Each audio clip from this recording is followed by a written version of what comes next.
Our next speaker is Deborah Weiss, a 9/11 survivor.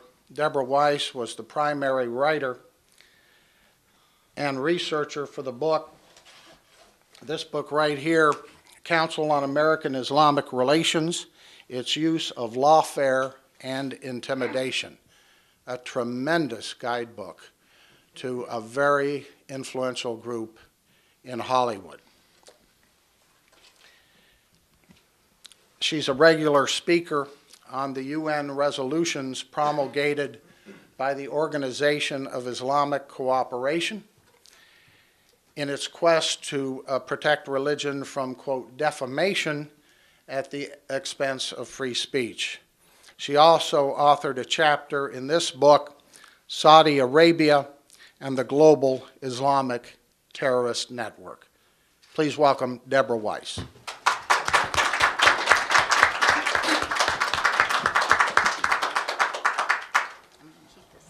Keep this here just in case. Okay.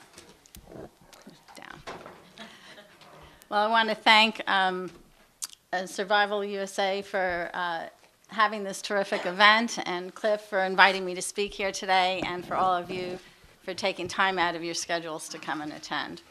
All of you, I assume, pay attention to the news. You hear what's going on with ISIS, with Hebdo, with the attacks in Copenhagen, Canada, and the beheading in the public streets of the UK and other incidents of Islamic terrorism in Europe.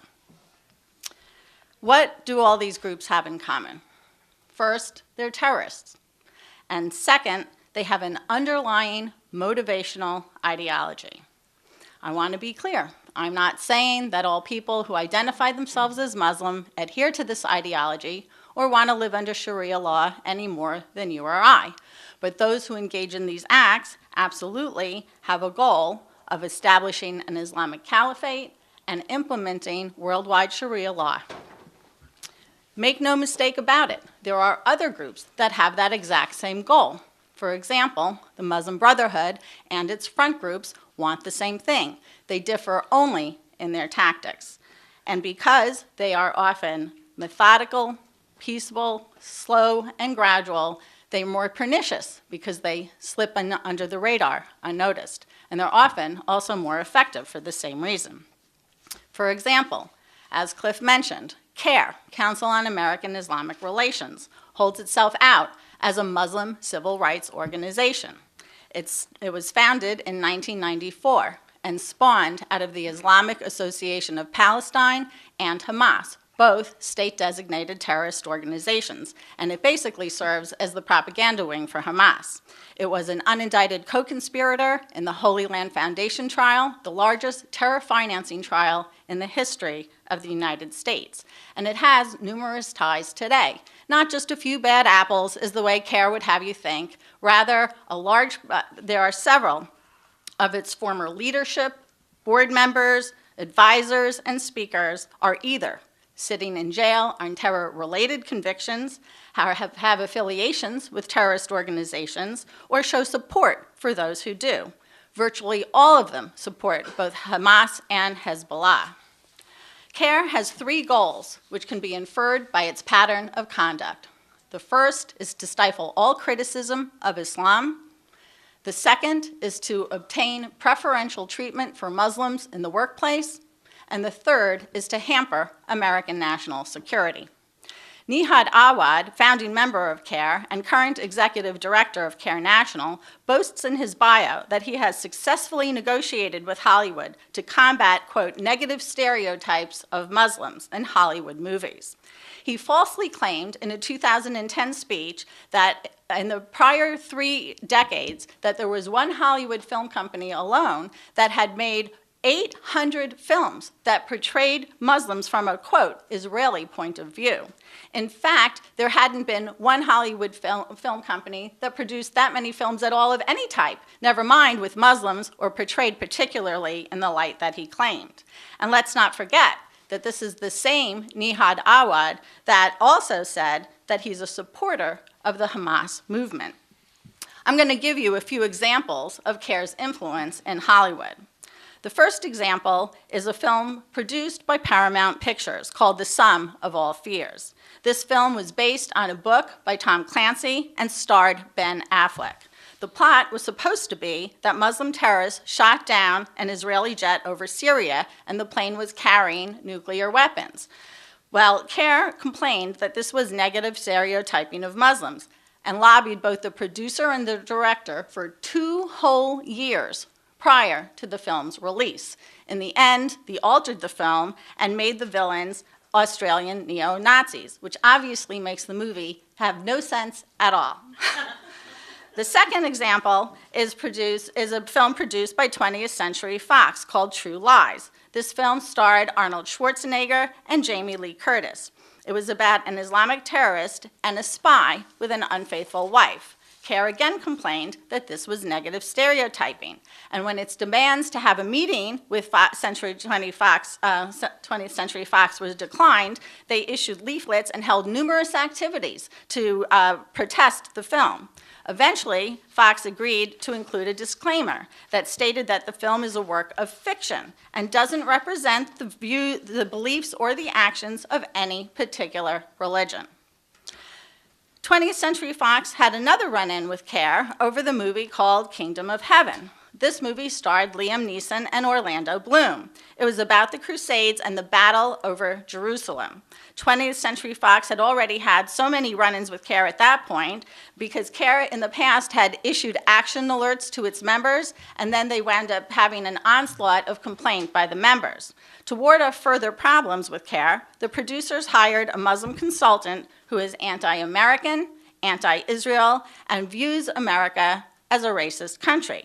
It also gave CARE a special pre-screening and wound up in the end removing some scenes prior to the film's release. The film wound up depicting Christians as murderers and hypocrites and Muslims as morally superior. CARE New York is one of the most radical CARE chapters around the country. It seems to have a problem with CBS. CARE New York demanded that CBS stop airing not just the Hollywood movies, but documentaries, TV shows, radio shows, and anything that had anything to do with Islamic terrorism, whether it was fact or fiction. It said that these defame Muslims and promote anti-Muslim and anti-Arab stereotypes, and argued that airing them would cause hostility that leads to discrimination and subject poor little innocent children to harassment at school and on playgrounds. CARE had a list of films that it wanted to have withheld from the air, including Not Without My Daughter, starring Sally Fields, which, by the way, is an excellent film, and I highly recommend it, and several films featuring Chuck Norris. CARE started an online petition against CBS and launched a boycott of all CBS TV shows, and not just from their entertainment division. It was everything from their TV shows, their radio shows, from the entertainment division and the news division, as well as their advertisers. And it also made efforts to prevent any CBS productions from entering into the OIC countries. OIC is the Organization of Islamic Cooperation. At the time this happened, it was 54 Muslim-majority countries. Now it's 56, plus the Palestinian Authority. But basically, they worked with them to make sure no CBS productions went into there. In other words, they were trying to shut CBS down entirely. It's one thing to boycott a film or a certain type of film, but they were trying to shut down the whole company. The result was successful. CBS told the LA Times that in an upcoming film on terrorism, it would remove all depictions of Muslims. So it was a film about terrorism that had no Muslims in it. CBS also changed the title of at least one Chuck Norris film more than one time. CARE also had a problem with a film called Executive Decision, which starred Halle Berry and Kurt Russell. This was a Hollywood film about Islamic terrorists who hijacked a plane on the way from Greece to DC, and again, CARE made the same complaint that it promotes negative stereotyping. CARE also had a problem with the Fox TV hit series called 24 Hours. This was a series produced for the Fox channel and syndicated worldwide. It was about a counterterrorism agent who tried to thwart terrorist attacks, chemical attacks, biological attacks, and cyber attacks. It premiered in November of 2001 and had approximately 192 episodes over about 8 or so seasons. It won numerous awards, including Best Drama Series at the Golden Globes and Outstanding Drama Series at the Emmys. It portrayed villains from a wide range of backgrounds, including German, Russian, American, and Muslim. A January 2005 episode portrayed a Muslim family as part of a sleeper cell. In other words, 4 years into the series, they had an episode that portrayed a Muslim family as part of a terrorist organization. Shortly thereafter, CARE met with Fox to complain about its portrayal of Muslims as terrorists, saying that it would cause anti-Muslim prejudice. Fox capitulated and wound up cutting out of the series several scenes that portrayed Muslims in a negative light. Fox also permitted CARE to air its PSAs that showed Muslims from various backgrounds saying, "I am an American Muslim." And with yet another run-in on CARE for the exact same TV series, Fox issued a statement highlighting and emphasizing the fact that the villains came from all different backgrounds, and further, that the TV show was fiction, and Fox assumes that the audience can distinguish fiction from reality. I would be remiss if I failed to mention anything about Prince Alawid bin Talal and how he has some influence on these issues.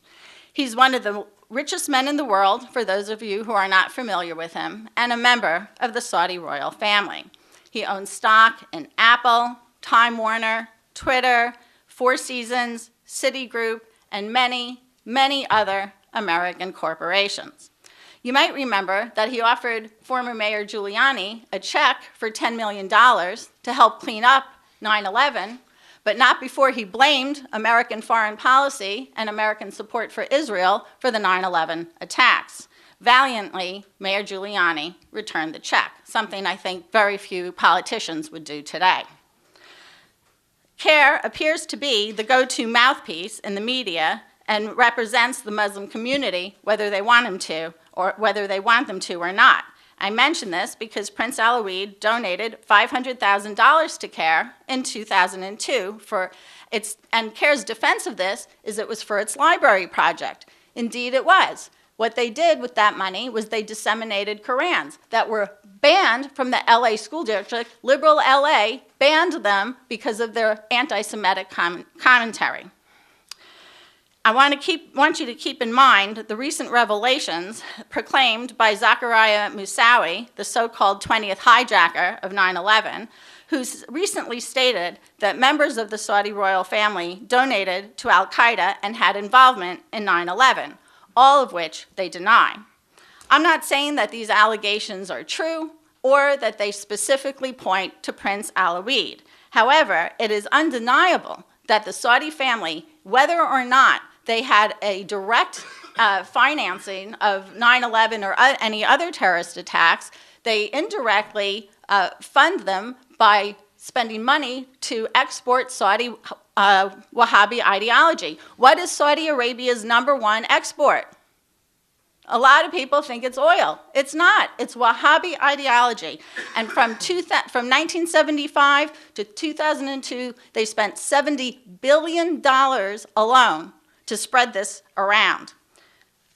It's clear that Prince Alawid specifically donates to all kinds of universities, including Georgetown. He funds the Prince Talal. It's not even a secret. It's called the Prince Talal Center for Muslim Christian. Sorry, Muslim has to come first. The Muslim Christian Understanding, and Harvard, and a whole list of others. All of that, a high percentage of that money is spent to whitewash Islamic terrorism, to lie to the students about what Sharia law is and what Islamist goals are. Excuse me. It's important to understand that not one of the films I mentioned, not one, portrayed or alleged that all Muslims are terrorists. But what CARE wants is that no Muslims should be portrayed as terrorists. And then when a film has terrorists, it should be portrayed as anybody and everybody except for Muslims. And obviously, CARE doesn't have any concern at all to show reciprocity. For example, discouraging the negative stereotyping of Jews in Arabic language media or in the media of the Muslim majority countries in the OIC, with whom CARE sometimes works. Other examples that demonstrate Islamist influence in Hollywood are Paradise Now, which was directed by an Israeli-born Palestinian, which glorified suicide bombing and won a Golden Globe Award. Munich, which equated Israeli counterterrorism with Palestinian actual terrorism, was nominated for several Golden Globes. Syriana, which starred George Clooney and was very well acted but had the facts all upside down, blamed the US for the conduct of Islamic terrorists. This movie won an Oscar, a Golden Globe, a Screen Actors Guild Award, and a whole list of other awards. All three of these films were also nominated for Academy Awards, and the other thing these three movies have in common is they all demonstrate how Hollywood is whitewashing, trivializing, minimizing, and even glorifying Islamic terrorism. According to CARE's website, Hollywood backed a fund for films that, quote, combat stereotypes. The Alliance of Civilizations, which is an entity within the UN, decided to establish a media fund pursuant to a resolution that was passed by the General Assembly, which is generally a large Muslim majority countries that have anti-Israel views, to, quote, support the production and distribution of films that entertain as well as enlighten. The fund had an initial investment of $10 million, and the fund was a separate entity from the UN, and it established partnerships with leaders in the entertainment and new media industries. The partners included Participant Productions, which is the company behind the movie Syriana, International Creative Management, a Hollywood talent agency, Summit Entertainment, a Hollywood distribution company, and YouTube. The fund operated from January in 2008 to October in 2009, at which time it merged with Celia, a company that combines cross-cultural engagement with new media. The Muslim Public Affairs Council, also known as MPAC, is another Muslim Brotherhood affiliate. It has a Hollywood bureau now, which indoctrinates filmmakers on Islam and offers consultations for script approval. It provides awards to those in the Hollywood industry that depict Islam and Muslims in a positive light. Past winners included Michael Moore, Alec Baldwin, and others.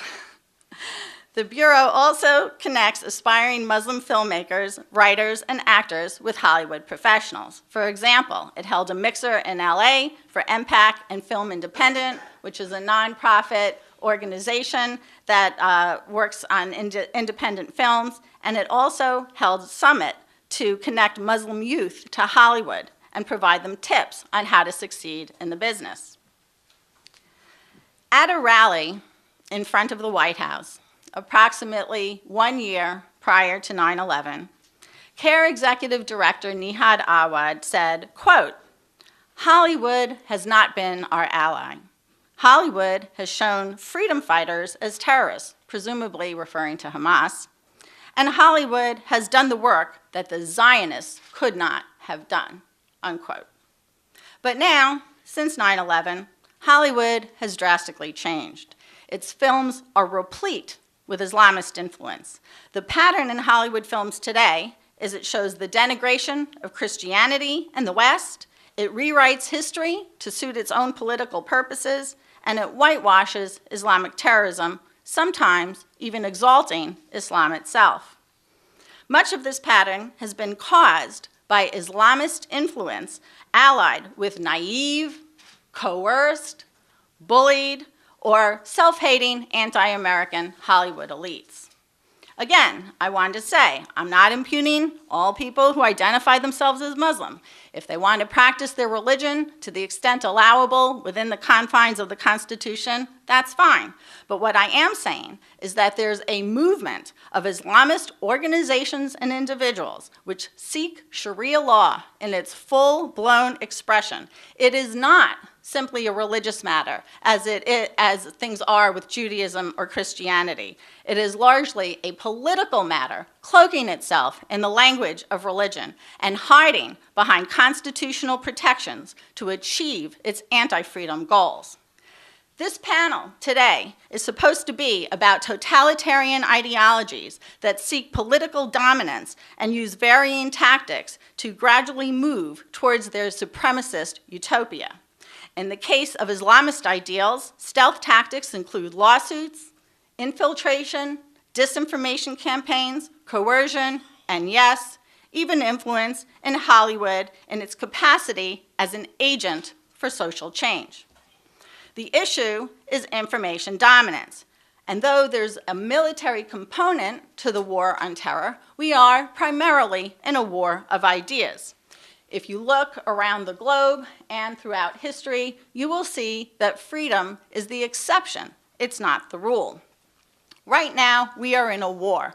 We're in a war between freedom and tyranny, between liberty and Sharia law. We have to fight the battle by being able to be honest and open about the nature of the enemy. We have to be able to have discussions about Islamic terrorism, Islamic persecution of religious minorities in the Middle East, and human rights violations committed in the name of Islam.